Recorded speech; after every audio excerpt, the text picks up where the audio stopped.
சங்கீதம் 11 வாசிப்போமா? வாசிக்கும். நான் கர்த்தரை நம்பியிருக்கிறேன். பின்ன ஏன் நீங்கள் என் ஆத்துமாவை நோக்கி பச்சையைப் போல் ஒரு மலைக்கு பறந்து போ என்று சொல்கிறீர்கள்? இதோ துன்மார்க்கர் வில்லை வளைத்து செம்மையான இருதயத்தார் மேல் அந்தகாரத்தை எய்யும்படி தங்கள் அம்புகளை நாணிலே தொடுக்கிறார்கள். அஸ்திபாரங்களும் நிர்மூலமாகிறது. அல்லேலூயா. நீதிமான் என்ன செய்வான்? நீதிமான் என்ன செய்ய பாருங்க. இங்கே தாவீது சொல்கிறாரு, நான் கர்த்தரை நம்பியிருக்கிறேன், பின்ன ஏன் நீங்கள் என் ஆத்மாவை நோக்கி பட்சியைப் போல உன் மலைக்கு பறந்து போ என்று சொல்கிறீர்கள். ஒரு மனுஷன், ஒரு குடும்ப தலைவர், உதாரணம் எடுத்துக்கிட்டீங்கன்னா யோபு எடுத்துக்கங்க. யோபு கர்த்தர் மேலே முழு நம்பிக்கையாக இருந்தார். ஆனால் நம்பிக்கையாக இருக்கும்போது நினச்சி சாத்தானுடைய சோதனை வந்த பிறகு அவனுடைய ஆடு மாடுகள் ஒட்டகம் வேலைக்காரன் வேலைக்காரிகள் நிலங்கள் எல்லாமே கொஞ்சம் கொஞ்சமாக என்ன இருந்துச்சு, நாளுக்கு அழிஞ்சிலே வந்துச்சு. அவர் அதை குறித்து கவலைப்படல, ஏதோ நடக்குது. ஆனால் அவருக்கு ஐஸ்வர்யவானாக இருந்தார். அவர் சன்மார்க்கனாக இருந்தாராம். சன்மார்க்கனா எல்லாத்தையும் கொடுத்து வாங்கணும்னு இருந்தாராம். அவ்வளோ ஒரு பணக்காரர். சன்மார்க்கன்னா துன்மார்க்கனே, சன்மார்க்கனா ஐஸ்வர்யமான கொடுத்து வாங்குறவர், ஆயக்காரன் சகைவை போல். அப்போ அப்படிப்பட்ட யோபுக்கு பயங்கரமான ஆஸ்திகளும் கோடீஸ்வரன் இருந்தப்போ எல்லாம் இழந்து போச்சு. ஆனால் தனக்கு ஜீவன் மட்டும் இருந்த உடந்தார். எல்லோரும் கைவிட்டாங்க, மகன் குடும்பம். ஆனால் மனைவி மட்டும் ஆளு விடலை. ஏன்னா அவள் தான் சாட்சியாக இருக்கணுன்றக்காண்டி எல்லாத்தையும் எடுத்துட்டார் கர்த்தர். பிசாசை எடுத்துட்டான். ஆனால் கர்த்தர் மனைவி இருக்க விட்டார். அந்த மனைவி சொன்னாங்க, இன்றைக்கி எங்கள் வீட்டுக்காரன் அடிக்கடி சொன்னோம், என்னங்க நீங்கள் சொன்னால் உண்மை சொல்கிறேன், என்னங்க நீங்கள் கர்த்தருன்றீங்க, என்ன கிராம ஊழியம் அந்த ஊழியம் பார்த்துக்கிட்டு என்ன வாழ்க்கையில் எப்படியே போயிட்டுருக்கு. ஒரு சலிப்பான வாழ்க்கை, உச்சி கூட்டின வாழ்க்கை உண்டு. இன்னும் மறுபடியும் கீழே விழுந்துமா ஊழியம் செய்ய போகிறீங்க என்னங்க, அப்படி நாட்கள் கொண்டு வந்துச்சு. ஆனால் யோபு நான் சொல்லலான்னு பார்த்தேன், எனக்கு சொல்ல மனசு வரல. ஏன்னா பழைய ஏற்பாடு புதிய ஏற்பாடு என்ன வந்துச்சுன்னா அவருடைய கிருபை என்கிட்ட விலகவே இல்லை. நானல்ல, அவருடைய கிருபை எனக்குள்ளே இருக்குது, கிருபை நடத்துன்னு சொன்னேன். அல்லேலூயா. அப்போ அன்றைக்கி யோபு சொன்னார், யோபு மனைவி சொன்னாங்க, இன்னையா தேவன் இருக்க, தேவனை தூசிட்டு ஜீவனை விடு. பழப்போ சாத்தானே யாரை பார்த்து சொல்கிறேன் அப்படின்னு யோபு நினைஞ்சுக்கிறேன். அன்றைக்கி சொன்னேன். ஏன்னா அன்றைக்கி சொன்ன அந்த ஃபஸ்ட்டு சொன்ன ஒரு வார்த்தை தேவனுடைய இதயத்தை பூரிக்கை பண்ணிச்சுங்க. எல்லாம் எடுத்தும் கூட எல்லாம் இழந்தும் கூட யோபு இது மறுதளிக்கவே இல்லை. இப்படியே ஃபஸ்ட்டுலேயே அவன் ஜெயிச்சிட்டாரு. இது கூட அந்த வசனம்லாம் சோதனை காலங்கள். அல்லேலூயா. சொன்னோம் இல்லையா, இது சோதனை காலம், மகா வேதனை காலம். அந்த சோதனை காலத்தில் யோபு 41 வருஷம் நடந்துட்டு வந்தார். ஃபஸ்ட்லேயே ஜெயிச்சிட்டார் யோபு. ஏன்னா சொல்லிட்டாரு, அப்போலப்போ சாத்தா யாரை பார்த்து தேவனை தூசித்து ஜீவனோடு சொல்கிறியா, நன்மையை செய்து அனுபவிச்சிடும் போது தீமையை அனுபவிக்கிறதுக்கு என்ன இவ்வளோலாம் வாழ்ந்த ஆகும்னா கத்தர் கொடுத்தாரு நல்லது, கத்தர் கொடுத்தாருன்னா இன்றைக்கி என்ன ஒன்று எடுத்து கொடுக்கலன்னு சொன்ன மட்டும் கோவம் இன்னைக்கு ஒரு மாதிரியாக பேசுகிறியாக்கும்.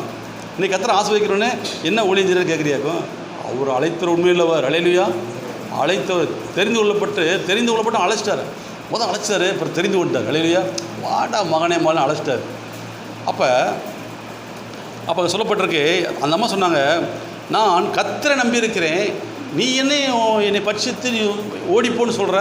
இன்றைக்கி அநேகரை அப்படித்தான் சூழ்நிலை வந்தோன்னே என்னங்க மறுபடியும் ஆண்டவர். ஒரு பெத்த தாயை பிள்ளை கேட்குறத பார்த்துருக்கேன் நான். என்னம்மா எப்போ பார்த்தாலும் ஜச்சிட்டு போய்கிட்டே இருக்கேன், பொழப்பில்ல உட்காரு, வயசான இடத்துல போய்கிட்டு வா, இப்படி சொன்ன குடும்பத்தையும் பார்த்துருக்கேன்.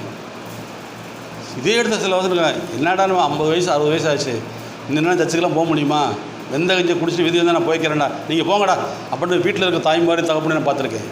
எல்லாத்தையும் நான் பார்த்துருக்கேன். எந்த ஒரு மனுஷன் தன் சட்டைகளை அடித்து உயர கிளம்பி ஆலயத்தை நோக்கி பறந்து வர்றானோ அவனுக்குள்ள தேவ அபிஷேகம். அல்லேலூயா. வசனம் சொல்லுது, நான் கர்த்தரை நம்பியிருக்கிறேன், பாருங்க, பின்ன ஏன் நீங்கள் என்னை என் ஆத்மாவை நோக்கி பட்சியை போல மலைக்கு பறந்து போய் என்று சொல்கிறீர்கள். அடுத்த வசனம் இதோ.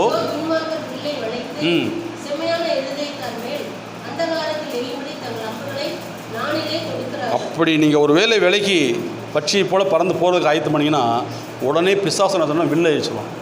ஏன்னா எந்த சத்தியத்தை விட்டு விலகி ஒரு பட்சியை போல் நீங்கள் மலைக்கு பறந்து போக ஆரம்பிக்கிறீங்களோ அப்போது பிசாசனை வில்லை எடுத்து உங்களை எரிய ஆரம்பிச்சிடலாம். என்றைக்கு சத்தியத்தை வெளியே போகிறோமோ அன்றைக்கி ரெண்டாவது செய்யக்கூடிய வேலை என்னென்னா வில்லு. ஏன்னா வசனம் சொல்லுது, நான் கர்த்தரை நம்பியிருக்கேன்னு சொல்கிறான். ஆனால் மற்றவங்க சொல்கிறாங்க, இல்லை கர்த்தர் உன்னை கைவிட்டார், தாவீதை கைவிட்டார். பைபிளில் பிறகு 71 வாசிக்கிறோம், தாவீதை கைவிட்டார், அதனால் என்ன செய்ய, இனிமேல் முதிர் வயதாகிடுச்சு, நரமயதாகிட்ட, இன்னும் ஒன்றும் செய்ய முடியாது அப்படி சொல்லும்போது, என் முதிர் வயது நரமயதான கர்த்தர் என்னோட இது பண்ண தாவீது சொன்னான். அல்லேலூயா. அப்போ அவன் சொன்ன உடனே தாவீது அப்படியான்னு சொல்லிட்டு பட்சியை போல் தன்னை அடைச்சி அவன் பின்னிட்டு போகலைங்க, தைரியமாக நின்னாருங்க. அல்லேலூயா. தாவீது தைரியமாக நின்னார். அப்போ ஒருவேளை பட்சியை போல பறந்து போயிருந்தால் அடுத்த சொல்லுது, இதோ துன்மார்க்கன் வில்லை வாசிங்க, இதோ துன்மார்க்கர் வில்லை வளைத்து செம்மையான இருதயத்தார் மேல் அந்தகாரத்தில் ஏம்படி தங்கள் அம்புகளை நாணிலே தொடுக்கிறார்கள். தாவீதுடைய இதயம் செம்மையாக இருக்குதுங்க, கர்த்தர் மேல் நம்பிக்கையாக இருக்குங்க. அந்த இதயத்தை வில்லை வச்சு அடிக்கலாம்னு சொல்லி பிசாசான வகையை அடி பார்க்குறான். அம்ப எறிகிறான். தாவீது வெளியே வரவே இல்லை. அப்படி அந்த அந்த அந்த தேவனுடைய சமூகத்தை விட்டுனே சில வார்த்தையை விட்டு சமூகத்தை விட்டு அந்த அந்த அபிஷேகத்தை விட்டு கொஞ்சம் கூட உலகத்துக்கு வெளியே வரவே இல்லை. அவர் எவ்வளோ தவறு பண்ணார், ஆனால் கர்த்தர் மேல் நம்பிக்கையாக இருந்தார். கர்த்தர் மேல் நம்பிக்கையாக இருந்தார். ஏன்னா கர்த்தர் என்னை கைவிட மாட்டார் நம்பிக்கை அவர் மேலே வைக்கும்போது. 3ஆம் வசனம் வாசிங்க. அஸ்திபாரங்களும் நிர்மூலமாகிறதே. அல்லேலூயா. நீதிமான் என்ன செய்வான்? இங்கே பாருங்க, அஸ்திபாரம் தேவனுடைய அபிஷேகம் மனுஷனுடைய தூசணையான வார்த்தைக்கு அப்படியே நிர்மூலமாகிற மாதிரி கொண்டு ஒரு பிசாசு வாய்ப்பான். சத்தியத்திற்கு விலகு செய்கிற செவிகள் அப்படியே நம்மளை வரும். வார்த்தை அந்நிய வார்த்தையில் வரும்போது நம்மளை அப்படியே நம்மளை அழகுபடுத்துவான். பிசாசு அழகுபடுத்தி, உனக்கு என்ன, நீ இந்த கடவுள் சபத்தில் நல்லா வாழ்ந்துருக்கிற, நீ போய் என்ன சாதிக்க போகிற, நீ உட்காந்துரு, நீ வெளியில் போகலாமா, நீ இங்கே தான் இருக்கணும் அப்படி சொல்லி நம்மளை மூளையில் இருட்டில் தள்ளுறவனை தான் பிசாசு இருப்பான். செம்மையானவர்கள் மேலே. அல்லேலூயா. வசனம் சொல்லுது பாருங்க, அஸ்திவாரம் நிர்மூலி போகிறது. ஆழமான சத்தியத்தை இருந்தும் அபிஷேகத்தில் இருந்தும் நம்ம நிர்மூலமாகக்கூடிய அளவுக்கு பிசாசான வார்த்தை நம்மளை வெள்ளேறி தாக்க வருவான். அடுத்த வருஷம் வாசிப்போம். கர்த்தர் தம்முடைய பரிசுத்த ஆலயத்தில் இருக்கிறார். கர்த்தருடைய சிங்காசனம் பரலோகத்தில் இருக்கிறது. அவருடைய கண்கள் மனுபுத்திரரை பார்க்கிறது. அவருடைய இமைகள் அவர்களை சோதித்து அறிகிறது. கர்த்தர் நீதிமானை சோதித்து அறிகிறார். துன்மார்க்கனையும் கொடுமையில் பிரியமுள்ளவனையும் அவருடைய உள்ளம் வெறுக்கிறது. துன்மார்க்கர் மேல் கண்ணிகளை பட்சிக்க பண்ணுவார். அக்னியும் கந்தகமும் நடுங்கோட்டையும் கொந்தளிப்பும் அவர்கள் குடிக்கும் பாத்திரத்தின் பங்கு. கர்த்தர் நீதியுள்ளவர், நீதியின் மேல் பிரியப்படுவார். அவருடைய முகம் செம்மையானவனை நோக்கி இருக்கிறது. இன்னைக்கு வரைக்கும் அவருடைய முகம் எப்படி இருக்குது? செம்மையான நோக்கி இருக்குது. அவர் துன்மார்க்கெல்லாம் அவர் தெரியும். இதெல்லாம் தெல்லு பூச்சி மாதிரி, இது தண்ணி பாம்பு சொல்லுங்களேன். சிலவங்க தண்ணி பாம்பு பயப்படவே மாட்டாங்க. நாங்களாம் கிணத்துல குளிச்சு பழக்கம் உண்டு. தண்ணி பாம்பு இருக்கும், அப்படியே ஆடிக்கிட்டே வரும். நாங்கள் பக்கத்தில் குளிச்சு படிக்கிட்டு மூணு தேய்ச்சிக்கிட்டு இருப்போம். காலுக்குள்ளே ஓடி போகும், இப்படி ஓடி போகும், தண்ணி பாம்பு போகும். ஏன்னா கடிச்சால் ஒன்றும் செய்யாது. எத்தனை பாம்பு நான் கிணத்துல குளிச்சிருந்தேன். நான் 2-3 பாம்பு வளையும், என்னென்னமோ வளையும் உள்ளாதையும் பாம்பு இருக்கிறாமல் அதுக்கு நேரம் தான் குதிப்போம். எங்களாலையும் பாம்பு தோல் மேலே போயிட்டே இருக்கும். ஏன்னா எங்களை கடிக்காது, தண்ணி பாம்பு கடிக்காது. அது கடித்தாலும் பாய்சன் கிடையாது. அது ஒரே சுண்ணாம்பு வச்சு சரியாக போகணும்னு சொல்லுவோம். அதனால் பயம் இல்லை. சில பாம்புகளுக்கு இந்த விஷத்தன்மை இருக்காது. அப்போ இதை தான் சொல்கிறார், ஆடு சொல்கிறாரு. அந்த வசனம் கடைசி வசனம் சொல்லுது, கர்த்தர் நீதி உள்ளவர், நீதியின் மேலே பிரியப்படுவார், அவருடைய முகம் செம்மையான நோக்கி இருக்கும். வசனம் ஒரு மனசில் இருந்துச்சுன்னா கர்த்தருடைய கண்கள் அப்படியே நோக்கமாக இருக்குங்க. அவன் கர்த்தர் என்னை மறந்துட்டார், என்னை கைவிட்டார், என்னை கவனிக்கலாம் சொல்லவே முடியாது. 24 வருஷம் உங்கள் மேலே கண் நோக்கமாக இருப்பார். ஏன்னா என் வார்த்தை உள்ளே இருக்குது. அல்லேலூயா. என் வசனம் உள்ளே இருக்குது. தன் வாய் திறந்தாலே கர்த்தருடைய நாமம் தான் மகிமைப்படும். தாவீதுக்கு அது இருந்துச்சு. எந்த சொல்ல பார்க்குறதெல்லாம் பாருங்கள், நீர் என் கண்மலை, என் கோட்டை, நான் அரண் அப்போ சொல்லிகிட்டே தான் இருப்பார். எப்பயுமே நீ ஏன் கைவிட்ட ஒரு இடத்துல சொல்லுவார். ஆனாலும் என்னை கைவிட மாட்டேன்னு நான் விசுவாசிக்கிறேன். அல்லேலூயா. என்னை கைவிட மாட்டேங்க, ஜீவனோடு தேசத்தில் வாழும் படிக்கனே நீ கொண்டு வந்தார். ஒருவேளை உங்கள் சத்தியத்தை நான் கேளாமல் போயிருந்தால் எப்பொழுதும் நான் புல்லும் மண்ணுக்குள்ளே அழிந்து போயிருப்பேன். ஆனாலும் உங்களுக்கு கிருபை எனக்குள்ளே இருந்ததுன்னு சொல்லி அப்படி சொல்லி முடிச்சிருவார் தாவீது. ஒருபோதும் சத்தியத்தை விட்டு தாவீது நான் பிரியவே இல்லை. அதனால தான் சொன்னார், தாவீதின் இதயத்துக்கு ஏற்றவன். நம்மளும் ஏற்றவளாக இருக்கணும்னா வார்த்தை இருக்கும். இல்லையா? வார்த்தை உள்ளே இருந்துச்சுன்னா நீங்கள் பாக்கியவன். யார்கிட்டையும் போய் நம்ம கேள்வி கேட்கணும் அவசியமே கிடையாது. பதிலும் ஒரு கேள்வியாக ஒரு தான். நீங்களே படிச்சு நீங்களே கேள்வி கேட்பீங்க. உங்களாலே எல்லாமே செய்ய முடிக்க முடியும். நீதிமான வாயிலும் ஜீவன் நதிகள் பெறப்பட்டு ஓடும். பேசுகிற வார்த்தையெல்லாம் ஜீவன் நதியை போல இருக்கும். உலகத்தை விட்டு காரியம் பேசவே கூடாது. பேசினாலும் சிரிச்சுக்கிட்டே விலகி போயிடணும். இப்போ தான் நீ பேசிக்கிட்டு இருங்க வந்துடுறேன்னு சொல்லிட்டு போயிடணும். அவனோட உட்கார்றது தான் சங்கீதம் 1. இல்லையா? சங்கீதம் 1. அவன் வழியில் நடவாமலும் பாதியில் உட்காராமலும் வழியில் நில்லாமலும் இதெல்லாம் என்ன செய்யணும்? அவனோட சம்போசிக்கிற காரியங்கள். இதெல்லாம் நமக்கு வேண்டாம். அடுத்த வருஷத்துக்கு கீழே எதுனா நீங்கள் பேசிக்கிட்டு இருக்கப்போ முன்னேறும். நான் வந்துருச்சு அடுத்த வருஷத்துக்கு கர்த்தருடைய வேதத்தில் பிரியமாக இருக்க ஆரம்பிச்சேன். அல்லேலூயா. அப்படிப்பட்ட அவனை தான் குடிக்கிறார் செம்மையானவர்கள். சரிங்களா? ஆனால் நீங்கள் வேதத்தை வாசிங்களேன். வாசிக்க உங்களுக்கு இதயத்தில் மிக சமாதானம் உள்ளது. எந்த சூழ்நிலை பிரச்சனைக்கும் கண்கலங்க மாட்டேங்க, அழமாட்டேங்க, நான் தேவைக்காண்டி புலம்ப மாட்டேங்க. பட்னியாகவே கிடந்ததை என்ன விட்டு போயிட போகிறோமாம்மா? கிடையாது. ஒரு மனுஷன் 3-4 நாள் வரைக்கும் சாப்பிடாமல் இருக்கலாங்க. தண்ணியே 4 நாள் குடிக்காமல் இருக்கலாமா? அவ்வளோ தண்ணி உள்ளே இருக்குன்றாங்க. 5 லிட்டர் தண்ணி உள்ளே எப்பயுமே இருக்குமா, அது நம்ம வேலை செய்யும். 4 நாள் தண்ணி குடிக்காமல் இருக்கலாம், அது பிறகு தான் அந்த உணர்வை நரம்பே உலக ஆரம்பிக்கும். சாப்பிடாமல் இருக்கலாங்க 1 மாதத்துக்கு 30 நாளைக்கு, ஆனால் தண்ணி குடிக்கணும். ஆனால் நம்மளால் அதான் செய்ய முடியாதுன்னு சொல்லி தான் ஆண்டவர் இயேசு கிறிஸ்து செம்மையான இருதயம் அவருக்குள்ளே இருந்துச்சு. இதை அவர்த்த நோக்கி பார்த்தார். 40 நாள் இரவும் பகலும் உபவாசம் இருந்தார் நம்மளுக்காக. சாத்தான் பிடிக்கலை. அப்படி பசி உள்ள போதியில் இப்போ லட்சுமி இருக்குன்னு வச்சுக்கோங்க, மறுமணி தான் நான் பேசணும். நல்ல பசியாக இருக்குது அந்த பிள்ளை, காலையில் துணி துவச்சி போட்டு வேலையெல்லாம் பார்த்துட்டுலாம் பசியாக இருக்குது. நான் போய் என்னம்மா சாப்பாடு போயிருக்கேன், சீக்கிரம் சாப்பாடு வாங்கிமா, என்ன எப்படி இருக்கும்? நாங்களே காலிலேருந்து கருவாடு மாதிரி கஞ்சி வேலை பார்த்துக்கிட்டு இருக்கோம், நீங்கள் சாப்பாடு வேறு கேட்டு வந்துட்டியா நீ அப்படின்னு சொல்லி உட்காருங்க இந்த ரெடி பண்ணி தரேன். என்ன மாமானார் விரட்ட முடியாது, உட்காருங்க அந்த சீக்கிரம் ரெடி தரேன். ஒன்று இருக்கும் சமாதானமான வார்த்தை சிரிச்ச முகத்தோடய வராது. என்னை வேறு மாதிரி பிள்ளைகள் என்ன செஞ்சுருவாங்க, வைய ஆரம்பிப்பாங்க, பக்கத்தில் இருக்கார வைவாங்க. அப்போ அந்த வசபுரம் யாரும் ஏன் மேலே தான் விழுவும். இப்போ ஏன் சொல்கிறேன்னு கேட்டிங்கன்னா, தேவன் அப்போ அந்த வார்த்தை வசனம் உள்ள அவங்க பசியாக இருக்கும். ஏசு பசியாக இருக்கும்போது பிசாசை சோதிக்க வர்றாங்க. நீ மலை மேலேருந்து குதி எப்படி இருக்கும், 40 நாள் இரவு போலும் தண்ணி குடிக்காமல் தூங்காமல் ஜெபம் பண்ணிவிட்டு ஒரு மனுஷன் அப்போ தான் எச்சி இழைச்சி போய் தேவனுடைய ராஜ்யத்துக்காண்டி வந்துக்கிட்டு இருக்கிறாரு. நீ தேவனுடைய குமாரனையானா அங்கேருந்து குதி எப்படி இருக்கும். அப்போ அவருக்குள்ள என்ன இருந்துச்சுங்க, வார்த்தை இருந்துச்சு. என்ன சொன்னார், உன் தேவனை கர்த்தரை பரிச்சை வராது இருப்பேன். ஹல்லேலூயா. இதாங்க செம்மையான இருதயம். இதைத்தான் பிதா பார்த்தார். என் புத்திரனுக்கு செம்மையான இருதயம். தேவன் என்ன அதை மட்டும் தான் பேசினார், எதையுமே பேசலை, வசனத்தை தான் பேசினார். விசுவாசி பூரா விலகி போயிட்டான். எப்படி போயிட்டான், நீங்கள் பேசி பாருங்களேன் வசனத்தை. 1 வாரம் ப்ராக்டிஸ் பண்ணி வசனம் மட்டும் பாருங்கள். உங்கள் வாழ்க்கையில் எதெல்லாம் குறைவில் இருந்துச்சோ அது நிறைவேறினா இங்கே சொல்லுங்கள், கர்த்தர் உடனே ரினியூல் பண்ணிடுவார். ஏண்டவான்னு சொல்லலை, இங்கே சொல்லுங்கள், சாட்சி சொல்லுவீங்க, குறைவே சொல்ல மாட்டேங்க, நிறைவே தான் பேசுவீங்க. இல்லையா? அப்பேற்பட்ட தேவனை ஆராதிக்கிறோம். சரி, இப்போ தேவனை சொன்னால் செம்மையானவர்கள் மேலே தேவனுக்கு கண்ணோக்கமாக இருக்கிறார். நம்ம எல்லாம் செம்மையானவர்கள், ஏன்னா கண்ணோக்கமாக இருக்கிறார். எதை குறித்தும் நீங்கள் பயப்படவும் கலங்க வேண்டாம். இந்த மாதத்துக்கான வார்த்தையை கொடுத்து நம்ம தியானிச்சுட்டு ஜெபம் பண்ணி முடிச்சிருவோம். கர்த்தர் ஆசீர்வதிப்பார். சங்கீதம் 126. இப்போ ஏன் சொல்கிறேன்னா, செம்மையான இருதயம் உடையவர்கள், வார்த்தை உடையவர்கள், வார்த்தை இல்லாதவர்கள் தான் குறிக்கிறது. தாவீதுக்குள்ள வார்த்தை இருந்துச்சு, எல்லாம் சொன்னாங்க. உனக்குள்ளே என்ன இருக்குது, தேவன் கைவிட்டார், நீ பட்சியை போல பறந்து போ, எதுக்கு உட்காந்துருக்கே சொன்னாங்க. மறுபடியும் காட்டுக்கு போட ஆடு மேய்க்க, பட்சியை போல பறந்து சீக்கிரம் போனாங்க. அவன் போகலை, நான் கர்த்தரை நம்பி இருக்கிறேன், எப்படி போவேன்ட்டார். ஹல்லேலூயா. அப்படி பேசுகிறவங்க எதிர்த்து கர்த்தர் செம்மையான கண் நோக்கி பார்த்து கொண்டு இருக்கிறார். நீங்கள் பேசுங்க, கர்த்தர் ஆசீர்வதிப்பார். சங்கீதம் 126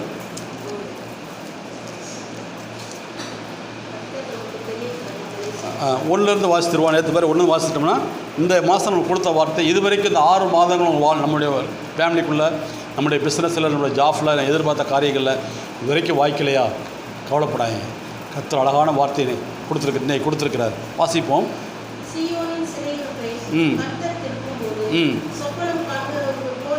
இருந்தோம்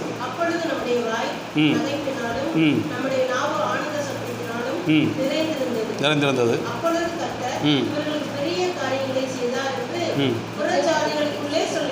இந்த மாதம் 6 மாதம் நடக்காத காரியங்கள் 7ஆவது மாதம் இந்த இதுலேருந்து உங்களுடைய குடும்பத்தில் ஒவ்வொரு நாளும் செழிப்பு, பசுமை, சந்தோஷம், சமாதானம் நீடியவரை பெருகிட்டே போகும். நீங்கள் கேட்கவே மாட்டீங்க, விசுவாசிக்க மட்டும் தான் செய்யணும். ஆண்டவரே இந்த மாதம் நீ ஆசீர்வதித்திருக்கீங்க, பூரணமான ஆசீர்வாதத்தை கொடுத்துருக்கீங்க, செழிப்பான ஆசீர்வாதத்தை கொடுத்துருக்கீங்க, எனக்கு எல்லா தேவையும் சந்திச்சிருக்கீங்க, நான் விரும்பினதெல்லாம் கற்று கொடுத்துருக்கீங்க. நீங்கள் சொல்லும்போது அந்த 6 மாதம் அந்த சிறையிருப்புகள் திருப்பப்படும்.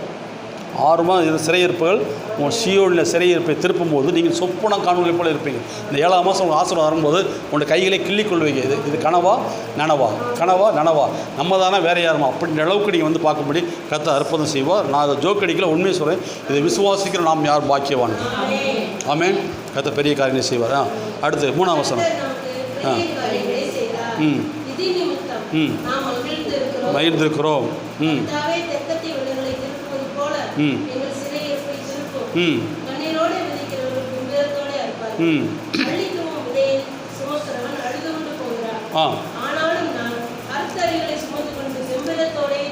அல்லேலூயா, அல்லேலூயா. கர்த்தர் சொல்கிறார், கர்த்தர் நமக்கு பெரிய காரியங்களை செய்தார், இது நிமித்தம் நாம் மகிழ்ந்திருப்போம். கர்த்தர் சொல்லுங்கள், கர்த்தர் எனக்கு பெரிய காரியங்களை செய்தார், இது நிமித்தம் நான் மகிழ்ந்திருப்பேன். கர்த்தர் எனக்கு பெரிய காரியங்களை செய்தார், இது நிமித்தம் நான் மகிழ்ந்திருப்பேன். இந்த 7ஆவது மாதம் நீங்கள் மகிழ்ந்திருக்கிற மாதமாக கர்த்தர் செய்வார். ஒருவேளை சோதனை வந்தாலும் பயப்படாதீங்க, சோதனை வராது. அப்படி ஒருவேளை வந்தால் அந்த சோதனைக்கு பின்னால் ஒரு பெரிய ஆசீர்வாதம் இருக்கும். சோதனைக்கு பின்னால் ஒரு ஆசீர்வாதம் இருக்கும். ஒரு நெருப்பு குச்சி எடுக்கும்போது அப்படி தான் இருக்கும். ஆனால் உரைச்சிட்டிங்கன்னா பவரை பார்ப்பீங்க. என்றைக்குமே ஒன்று ஒரு எதிரி இருந்தால் தான் பிரச்சனையை நமக்கு வந்து ஆசீர்வாதத்தை கொண்டு வர முடியும். ஏன்னா சத்து இருக்கணும் பந்து ஆயுதப்படுத்துகிற தேவன். இங்கே பாருங்கள், சொல்கிற இந்த அழகான வசனம் நீங்கள் ஆண்டு பேசுனது தான். கர்த்தர் நமக்கு பெரிய காரியங்களை செய்தார். சின்ன காரியங்கள் செய்யலாங்க, பெரிய காரியங்கள். இதுவரைக்கும் நீ அறியாத இட்டவன பெரிய காரியம் உனக்கான அறிவிப்பேன்னு சொன்னவர். பெரிய காரியம் அறிவிப்பார். உங்கள் வாழ்க்கை இதெல்லாம் இந்த 6 மாதமாக நீங்கள் ஜெபத்தை வச்சுருக்கலாம், இல்லை ஒரு விண்ணப்பத்தை சொல்லியிருந்துருக்கலாம், இல்லை ஒரு ப்ரேயர் பண்ண சொல்லியிருக்கலாம். எல்லாவற்றையும் இந்த மாதம் பரிபூர்ணமாக முடித்து உங்கள் கையில் பொக்கிஷத்தை கையில் கொடுக்கக்கூடிய மாதமாக இருக்கும். அமர்ந்திருந்து அவரை தேவன் இருப்பாருங்க. அல்லேலூயா. நல்ல ஒரு வார்த்தை கர்த்தர் கொடுத்துருக்கிறார். கண்ணீரோடு விதைக்கிறவன் தான் அள்ளி தூவும் விதைகளை அறுக்கான்.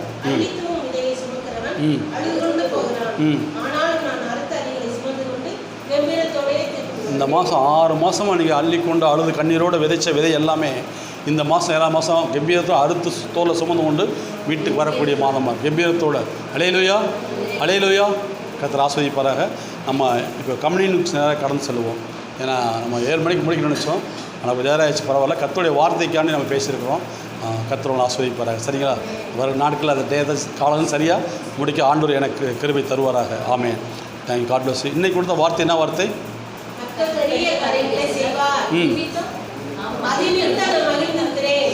கர்த்தர் எனக்கு பெரிய காரியங்களை செய்திருக்கிறார்.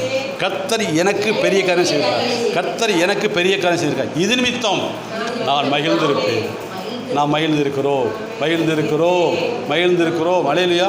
இதை சொல்லிக்கிட்டே இருங்களேன். கர்த்தருடைய புதிய வெளிச்சத்தை கொண்டு வந்துடுவார். இந்த வசனம் வேலை செய்யுங்க. இந்த வசனம் உங்கள் வீட்டில் வேலை செய்யும், உங்களுடைய உள்ளத்துக்குள்ள வேலை செய்யும், உங்களுடைய ஃபேமிலிக்குள்ள வேலை செய்யும், உங்களுடைய சுற்றில் இருக்கிற நபர்களை வேலை செய்யும். கர்த்தர் பெரிய காரியங்களை செய்திருக்கிறார். அல்லேலூயா. கண்கள் ஜீவிக்கும். கம்யூனிட்டிக்காக போவோம். கர்த்தர் ஆசீர்வதிப்பாராக. ஒரு வார்த்தையை வாசித்துட்டு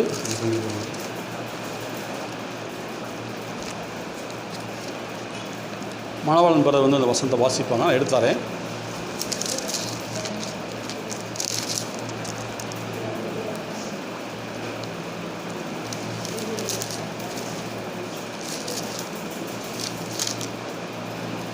வாங்க, நான் எடுத்தாரேன். வாங்க, பைபிள் இருக்கா? சரி, எடுத்துக்கங்க.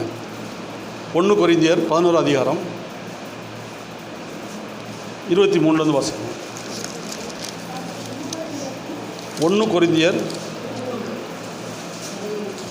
11 அதிகாரம் 23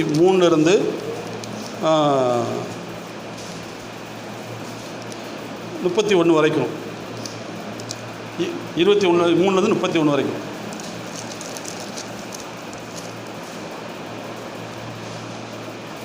நான் உங்களுக்குன்னு போட்டிருக்கா? அதிலிருந்து வாசிப்பேன். நான் உங்களுக்கு ஒப்புவித்ததை கர்த்தரிடத்தில் பெற்றுக்கொண்டேன். என்னவெனில் கர்த்தராகிய இயேசு காட்டிக் கொடுக்கப்பட்ட அன்று ராத்திரியிலே அப்பத்தை எடுத்து ஸ்தோத்திரம் பண்ணி அதை பிட்டு நீங்கள் வாங்கி புசியுங்கள். இது உங்களுக்காக பிக்கப்பட என்னுடைய சரீரமாக இருக்கு என்று நினைவுறும்படி இதை செய்யுங்கள் என்றார். அடுத்து வாசி. போஜனம் பண்ணின பின்பு அவர் அந்தபடியே பாத்திரத்தை எடுத்து இருக்கிறது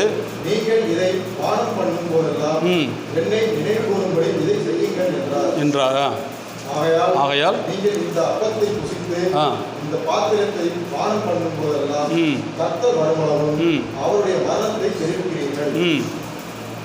இப்படி இருக்க எவன் அபாத்திரமாய் கர்த்தருடைய அப்பத்தை புசித்து அவருடைய பாத்திரத்தை பானம் பண்ணுகிறானோ அவர் கர்த்தருடைய சரீரத்தையும் இரத்தத்தையும் குறித்து குற்றவாளியாக இருப்பான்.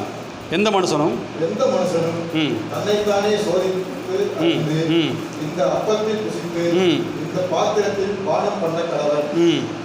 எண்ணத்தினாவெனில் அபாத்திரமாக போஜனம் பண்ணுகிறவன் கர்த்தருடைய சரீரம் இன்னதென்று நிதானித்து அறியாததினால் தனக்கு ஆக்கினை தீர்ப்பு வரும்படி போஜனமானம் பண்ணுகிறான். இதே நிமித்தம் உங்களின் அநேகர் பலவீனரும் வியாதிஸ்தரும் இருக்கிறார்கள். அநேகர் நித்திரையும் அடைந்திருக்கிறார்கள். தம்மைத்தாமே நிதானித்து அறிந்தால்தான் நாம் நியாயம் தீர்க்கப்படுவோம். ஆமேன். அல்லேலூயா, அல்லேலூயா. கர்த்தர் ஆசீர்வதிப்பாராக. இதில் வந்து ஒரு 26வது வசனம் சொல்லுது, ஆகையால் நீங்கள் இந்த அப்பத்தை புசித்து இந்த பாத்திரத்திலே பானம் பண்ணும் போதெல்லாம் கர்த்தர் வருமளவும் அவருடைய வசனத்தை தெரிவியுங்கள். மரணத்தை கர்த்தர் வருமளவும் மரணத்தை தெரிவியுங்கள். அப்போ கர்த்தர் எப்போ வருவார்? உள்ளே வந்துட்டாருங்க. நீங்கள் மரணத்தை தெரிவிச்சுட்டே இருக்க வேண்டிய வேலை நம்ம வேலை. எப்படி நீங்கள் மரித்து போக வரைக்கும் தெரிஞ்சிடல, அவர் வருமளவும் என் மரணத்தை நீங்கள் தெரிவிச்சுட்டே இருக்கணும். அப்போனா என்ன சொல்கிறாரு? என் ஜீவன் உனக்குள்ளே இருக்குது, அது அழியாதுன்ற. அழியா விசுவாசிக்கிறவனுக்கு அழியும். ஏன்னா அதை விரும்பினாங்கன்னா அதை கனியை புசிப்பார்கள். ஜீவக்கனியை விரும்புகிறவர்கள் ஜீவனோடு கூட இருப்பார்கள் வசனம் சொல்லுது. அப்போ நான் வருமளவும் என் மரணத்தை நீங்கள் நினைவு கூறி சொல்லுங்கன்ற. சொல்லிக்கிட்டே தான் இருக்கணும். அப்படி அவர் எனக்காக ரத்தம் செஞ்சுருக்கிறாரு, எனக்காக ஜீவனை கொடுத்துருக்காரு, சொல்லிக்கிட்டே இருக்கு. சொல்ல சொல்ல சொல்ல உங்களுடைய ஆத்மா புதுப்பிக்கப்படும். அல்லேலூயா. உங்களுடைய சரீரங்கள் புதுப்பிக்கப்படும், உங்களுடைய ஆவி மண்டலம் புதுப்பிக்கப்படும், உங்களுடைய மனக்கண்கள் திறக்கப்படும், உங்களுடைய இதயம் அதிசயப்பட்டு பூரிக்கும். எதை குறித்து சிந்திக்க உலகத்தை காரியம் சிந்திக்கவே மாட்டேங்க. ஒரு புதிய விஷயம் நோக்கி தான் போய்கிட்டே இருப்பீங்க. கர்த்தர் நடத்துவார் அப்படின்ட்டு வேதம் சொல்லும். சரிங்களா? இது பெரிய சத்தியம். இன்னும் போகிற காலத்தில் கர்த்தர் எனக்கு ஞானத்தை கொடுத்தா நான் கூட பேசுகிறேன். சரிங்களா? ஆசீர்வதிப்பார்.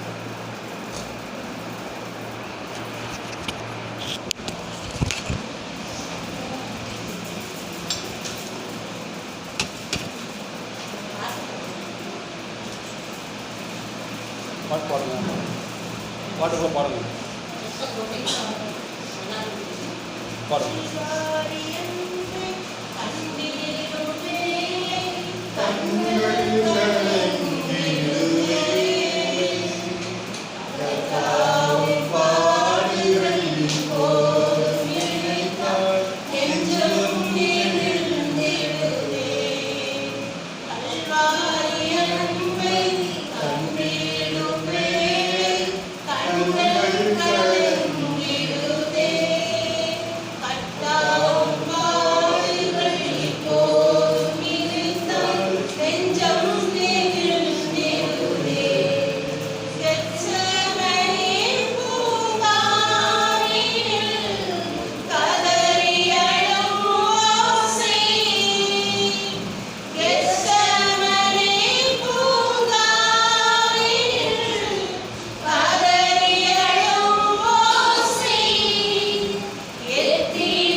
கல்வாரி சிலுவையில் எங்களுக்காக காட்டி கொடுக்கப்பட்ட அந்த ராத்திரியிலே சீசர்களை கூப்பிட்டு இதில் அப்பத்தை பிட்டு இது என்னுடைய சரீரமாக இருக்குன்னு சொல்லி கொடுத்தீங்க. அதை நன்றி செலுத்துகிறோம். இன்றும் எங்களுக்காக ஆண்டவரே இந்த அப்பத்தை உங்களுடைய மாமிசமாக எங்களுக்காக பிக்கப்பட்டதுக்காக நன்றி. அதை நான் புசிக்கும்படியாக எனக்கு திருப்பி நினைச்சுக்கிறேன். அந்தபடியே அவர் பாத்திரத்தை எடுத்து இதோ என் புதிய உடன்படிக்கையாகிய என் ரத்தத்தை உங்களுக்கு நான் கொடுக்கிறேன்னு சொல்லி அந்தபடியே ஆண்டவரே ரத்தத்தையும் காசு வந்து நீங்கள் நன்றி செலுத்துகிறோம். அது அந்த மரணத்தை நாங்கள் நினைவு கூறுகிறோம். எங்களுக்காக எல்லாருக்கும் சிலுவையில் செய்து முடித்திருக்கீங்க. நன்றி செலுத்த மாட்டேன். அந்த நல்ல பந்தியிலே நாங்கள் ஆயத்தமாக இருக்க எங்களுக்கு தகுதிப்படுத்தினாக்கா நன்றி செலுத்துகிறோம். ஆண்டவரே, இயேசு நாமத்தினால இதை நாங்கள் ஸ்தோத்திரம் சொல்லி புசிக்கணும். எங்களுக்கு தேவ பலன், தேவ கிருபை, தேவ சமாதானம், தேவ வெளிச்சம், சகல ஆசீர்வாத நன்மை கிருபை ஜீவனும் பலனும் உண்டாயிருக்கும்படிக்கு அதை இயேசு நாமத்தில் ஆசீர்வதித்து புசிக்கிறோம். நல்ல பிதாவே, ஆமென். ஸ்தோத்திரம் சொல்லி அப்பத்தை புசிப்போம்.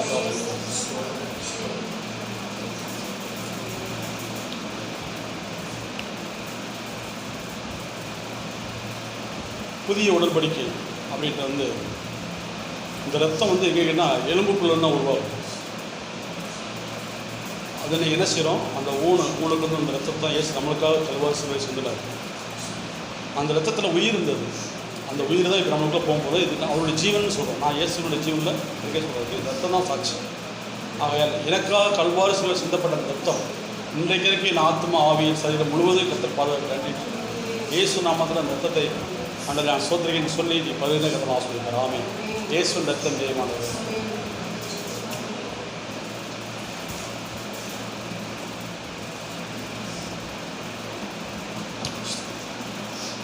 ஸ்தோத்திரமானவரே, இயேசு லாபத்தினால நாங்கள் நல்ல பந்திக்க நன்றி செலுத்துகிறோம். வந்திருக்கிற ஒவ்வொருவரும் இயேசு நாமத்தில் ஆசீர்வதிக்கிறோம். நீங்கள் எங்களுக்கு கொடுத்த வார்த்தையின் பிரகாரம் இந்த புதிய மாதத்தில் புதிய வெளிச்சத்தில் இன்று முதல் எல்லாருடைய குடும்பத்திற்குள்ளும் அந்த கேட்குற எங்கள் சபை மக்களுக்குள்ள எங்களை சார்ந்திருக்கிற எங்களை சுற்றிலும் எங்கள் பகுதியில் இருக்கிற எங்களுடைய இந்த எங்கள் பட்டணத்தில் இருக்கிற எங்களுடைய ஜனங்களுக்கான ஜெபிக்கிறோம். எல்லாவற்றுக்கும் இந்த மிகுந்த சமாதானமும் இந்த ஆசீர்வாதங்களும் பழகி பெருகுவதாக. ஆண்டவரே, இன்று தொடங்கின இந்த அபிஷேகம் மாதம் முழுவதும் எங்களை எல்லாவற்றிலும் சிறப்பான ஆசீர்வாதத்தை கொடுத்து எங்களை இறை அதிசயப்பட்டு கோரிக்கை மடிக்கும். ஆண்டவரே, எனக்கு வாசம் பண்ணுறக்காக நன்றி செலுத்த மாட்டோம். இது கொடுத்தது நல்ல வார்த்தைக்காக நன்றி செலுத்துகிறோம். கர்த்தர் தாமே எங்களை ஒவ்வொருவரையும் ஆசீர்வதிப்பீராக. இயேசு நாமத்தை ஜெபித்து இந்த கருத்தில் ஒப்புக் கொடுக்கிறோம். நல்ல பிதாவே, ஆமென். ஆமென். ஜெபம் முடிச்சிடுவோம். என் ஆத்மாவே கர்த்தரை ஸ்தோத்திரி, என் முழு உள்ளமே கர்த்தர் நாமத்தை ஸ்தோத்திரி. ஆத்மாவே கர்த்தரை ஸ்தோத்திரி, கர்த்தர் செய்த சர்வபாகமே நடக்கும். ஆமென். கர்த்தராகிய இயேசுவின் கிருபையும் பிதாவுடைய அன்பும் பரிசுத்த ஆவியனுடைய அந்நியமே ஐக்கியமும் இன்றும் என்றும் சதா காலமும் நம் யாவரோடு கூட இருப்பதாக. ஆமென். ஆமென். Hallelujah. Hallelujah. Hallelujah. God bless you. Amen.